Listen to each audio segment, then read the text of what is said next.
Find the ரேஞ்சுன்னு இருக்கும், பார்த்துக்கோ. Example 2 3 சரி, அது என்ன கொடுத்துருக்கு பாரு, சைன் ஃபங்க்ஷனாக இருக்குன்னு நினைக்கிறேன். காசு அதுவும் பாரு, பாடுறா கரெக்டாக ஃபங்க்ஷனாக சொல்லு. 1 டிவைடட் பை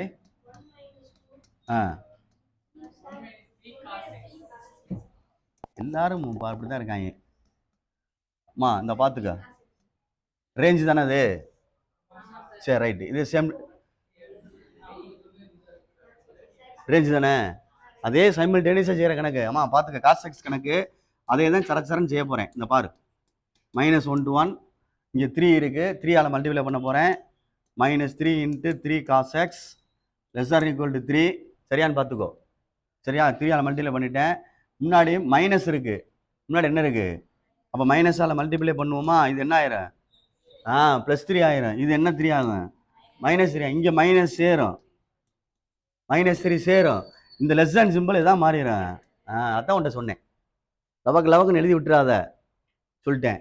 அடுத்து முன்னாடி 1 சேர்த்துருக்கு, +1 ஆட் பண்ண போகிறேன். 1 + 3 1 - 3 cos x ≥ 1 - 3. 1 சேர்த்துட்டேன், இந்த முன்னாடி இந்த 1 அந்த கணக்கு அப்படியே கொண்டு வரணும் உள்ள, அவ்வளோதான். இப்போ இது 4 ஆயிரம், ≥ ஆயிரம், 1 - 3 cos x ஆயிரம், ≥ -2 ஆயிரமான்னு பாரு. இப்போ இந்த கணக்கு வரணும் 1/ன்னு வரணும், டேக்கிங் ரிசிப்ராக்கல்னு வரணும். டேக்கிங் ரிசிப்ராக்கல்னா தலைகீழி எடுக்கன்னு அர்த்தம். தலைகீழி எடுத்துட்டோம்னா 1/4ன்னு அர்த்தம், 1/1 - 3 cos x அர்த்தம், 1/-2ன்னு அர்த்தம். இந்த இனிக்வாலிட்டி சேஞ்ச் ஆயிரும். அதான் கணக்கு டக்கு டக்குன்னு மாற்றுவாங்க, புரிஞ்சுக்கிறன்னு. 2 இடத்துல மாறுது பாரு. நீ வாட்டில் என்னத்தையா வரிசையாக போட்டு எழுதி வச்சுன்னா அப்புறம் எப்படி மார்க் போடுவாங்க. மைனஸால் மல்டிப்ளை பண்ணால் மாறும், ரிசிப்ராக்கல் எடுத்தால் மாறும். இதுதான் கணக்குடைய ஆன்சர். இந்த முடிஞ்சிருச்சு. இதுக்கப்புறம் சொல்யூஷன் செட் எடுக்கிறது உன்னுடைய தனிப்பட்ட திறமை. ஒரு நம்பர் லைன் போட்டுக்க சைடில், ஒரு இமேஜினேஷனுக்காண்டி தான். இதுதான் புத்திசாலித்தனம். -1/2 -1/2 1/4 1/4. இதை விட இது பெருசு, 1/4ஓட பெருசு, தெரியுதா இல்லையா? ஓப்பன் சைடில் தானே இருக்கு. 1/4ஓட பெருசுனா இங்கிட்டு, இதுதான் பாசிபிள். சேம் டைம் இதை விட இது என்னது, அப்போ இதுதானே பாசிபிள். தெரியுதா தெரியலையா? மாற்றி எழுதிடாத. இது -1/2னால இங்கிட்டு போட்டிருக்கேன், இது 1/4னால என்ன செஞ்சிருக்கேன், நீ வாட்டில் அப்படியே தூக்கி போட்டு விட்றாத. நம்மளால் அப்படியே 1/4 இங்கே போட்டுட்டு அந்த அங்கிட்டு தூக்கி போடுவான். இல்லை, நம்பர் லைன் அது. நம்பர் லைன் எப்படி சின்ன பிள்ளையில படித்தோமோ அதை மாதிரி மைனஸ் நம்பர் அங்கிட்டு இருக்கணும், ப்ளஸ் நம்பர் அங்கிட்டு இருக்கணும், அப்படி தான் இருக்கணும்.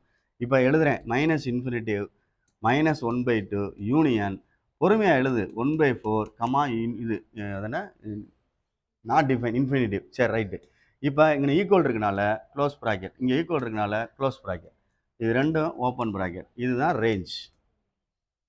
புரியுதான்னு பார். ஏன்னா திருப்பி சொல்லிட்டேன், இதெல்லாம் தூக்கத்தில் தட்டி எழுப்புனாலும் செய்யணும், இல்லைன்னா நம்ம ஃபெயில்னு அர்த்தம்.